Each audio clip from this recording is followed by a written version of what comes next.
flexed, internal, and external rotation. So I have what's called a monkey foot attachment on the bottom of my right foot here.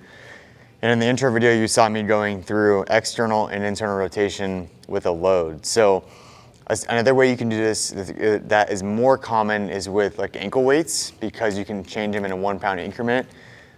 Just buying a set of ankle weights is pretty expensive, and then you have a hard time storing them places. So the reason I'm using the monkey foot as an example is it's pretty inexpensive, and then you can just attach light dumbbells, and most commercial gyms have really small increments in terms of dumbbell progressions, and you can still incrementally overload tissue by working on the rotation capacity of the joint. So what I'm trying to do for the example is drive external rotation and internal rotation. And so for me, you can see in the video that I'm really limited into internal rotation. A lot of that is my anatomy. My hips are much more comfortable with external rotation than they are internal rotation. So I have a lot more external rotation range of motion relative to internal rotation, and that's gonna vary from person to person. So what you're trying to do is drive as much motion, starting with a really light weight, sometimes body weight, and you're trying to rotate as far as you can without allowing your hips to tilt or without leaning side to side. So I'm trying to brace through the table here, and I'm trying to rotate only at my hip.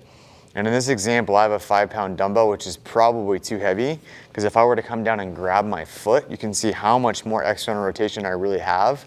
And I have so much more range than I can control with that load. So the idea is I'm trying to pick a weight that I can control through the largest amount of range of motion without compromising my technique in any way. Say if you don't have a monkey foot or access to ankle weights, what you can do is take a TheraBand and set it up in a similar fashion. So if you take a TheraBand, like this smaller one, and you put it around one side of the dumbbell, you can kind of put your heel in it.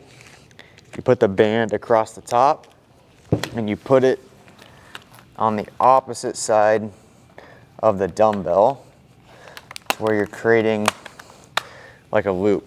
So now the dumbbell is stuck to the bottom of your foot, and you're going through the exact same progression. So this is an even cheaper version of a way that we can increase load to be able to go after those rotators in our hip without buying any expensive equipment or ankle weights or etc. So again, range of motion is king, and then we'll even do that tempoed. So maybe what we'll do is we'll do like a 2-2-2. So if I'm going 1-2 seconds as far as I can, hold for 2 seconds, and then back down 2 seconds. That would be external.